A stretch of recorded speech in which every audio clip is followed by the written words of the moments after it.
Hello மக்கள் எல்லாரும் எப்படி இருக்கீங்க? கவர்மெண்ட் எம்ப்ளாயீஸ் பென்ஷனருக்கு நாட்டு மக்களுக்கு தேவையான ஒரு சில முக்கியமான அப்டேட்டை இந்த வீடியோவில் பார்க்கலாம். இந்த வீடியோ ஃபுல்லாக ஸ்கிப் பண்ணாமல் ஃபுல்லாக பாருங்கள். முதல் அப்டேட் என்னென்னா டேரன்ஸ் அலவன்ஸ் பற்றின அப்டேட்டு. இந்த வாட்டி ஃபஸ்ட்டு 6 மந்த்துக்கான டேரன்ஸ் அலவன்ஸ் பார்த்தீங்கன்னா 2% இன்க்ரீஸ் பண்ணாங்க. இப்போ அது மட்டும் இல்லாமல் இன்னும் ஒரு 3% அதிகரிக்கும் சொல்கிறாங்க. டேரன்ஸ் அலவன்ஸை வந்து இப்போ 2% இன்க்ரீஸ் பண்ணி 60 இன்க்ரீஸ் ஆகியிருக்கு. இன்னும் வந்து ஒரு 3% இன்க்ரீஸ் ஆகும் சொல்லியிருக்காங்க. 63 போகுது. நான் ஏன் இதை சொல்கிறேன்னா, நம்ம நாட்டோடைய நுகர்வோர் விலை குறியீடு கன்சூமர் ப்ரைஸ் இண்டெக்ஸ் மார்ச் மாதம் 0.6 புள்ளிகள் உயர்ந்து 149.1 இருக்குது. இதே நிலைமை அடுத்த ஒரு 3 மாதத்துக்கும் நீடிச்சா வர ஜூலை மாதம் கண்டிப்பாக அந்த 3% உயர்வு கிடைக்கும் சொல்கிறாங்க. பார்த்துக்கோங்க. அடுத்ததாக சேமிப்பு விஷயத்துக்கு வந்துடலாம். 2026-27 நிதியாண்டோட முதல் கால் பகுதிக்கு, அதாவது ஏப்ரல் 1 முதல் ஜூன் 30 வரைக்கும் ஜிபிஎஃப் அதாவது பொது வருங்கால வைப்பு நிதிக்கான வட்டி விகிதம் 7.1 நிர்ணயம் செஞ்சு அரசாணை வெளியிட்டிருக்காங்க. இது மட்டும் இல்லாமல் இன்னும் சில முக்கியமான அதிரடியான முடிவுகளாக மத்திய அரசு எடுத்திருக்காங்க.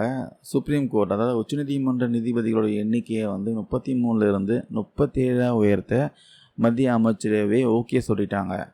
அதுக்கப்புறம் வந்தே மாதரம் நம்ம தேசிய கீதமான ஜனகன மனவுக்கு என்ன ஒரு அந்தஸ்து இருக்கோ அதே சமமான அந்தஸ்து இனி வந்தே மாதரம் பாடலுக்கும் உண்டுன்னு சொல்லியிருக்காங்க.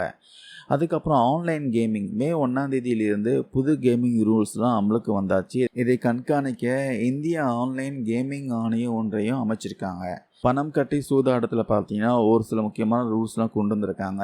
ஏஜ் லிமிட் கொண்டு வந்திருக்காங்க. இது மாதிரி நிறைய விஷயம் பண்ணியிருக்காங்க. இதுக்கான டீட்டெயிலான கைட்லைன்ஸ் பார்த்தீங்கன்னா சென்ட்ரல் கவர்மெண்ட் வெளியிட்டிருக்காங்க. அதுக்கப்புறம் ரொம்ப முக்கியமான விஷயம் 8th பே கமிஷனுக்கான அப்டேட்டு. இதோட அடுத்த கட்ட மீட்டிங் பார்த்தீங்கன்னா மே 13-14 நடக்க போகுது. இதில் வந்து இராணுவ அமைப்புகள், ரயில்வே யூனியன்கள் வந்து கலந்துக்க போகிறாங்க. நீங்களும் இந்த 8th பே கமிஷன் கிட்ட உங்கள் கருத்துக்களை சொல்லணும்னு நினச்சிங்கன்னா ஆன்லைனில் மே 10 அப்ளை பண்ணுங்கள். ஒரு மெமோரண்டம் வந்து ஃபைல் பண்ணி மெமோ ஐடி வந்து வாங்கிக்கோங்க. இதை வச்சு தான் பார்த்தீங்கன்னா நீங்கள் வந்து அப்பாயின்மெண்ட் வாங்க முடியும். டெல்லி மட்டும் இல்லாமல் மற்ற ஊர்களுக்கும் ஒரு லிஸ்ட் கொடுத்துருக்காங்க. ஹைதராபாத்தில் மே 18-19 மீட்டிங். இதற்கு அப்ளை பண்ண மே 8 தான் கடைசி நாள் சொல்லியிருக்காங்க. அதாவது இன்றைக்கி தான் கடைசி நாள். ஸ்ரீநகரில் ஜூன் 1 4 வரைக்கும் அப்ளை பண்ண மே 16 தான் கடைசி நாள்.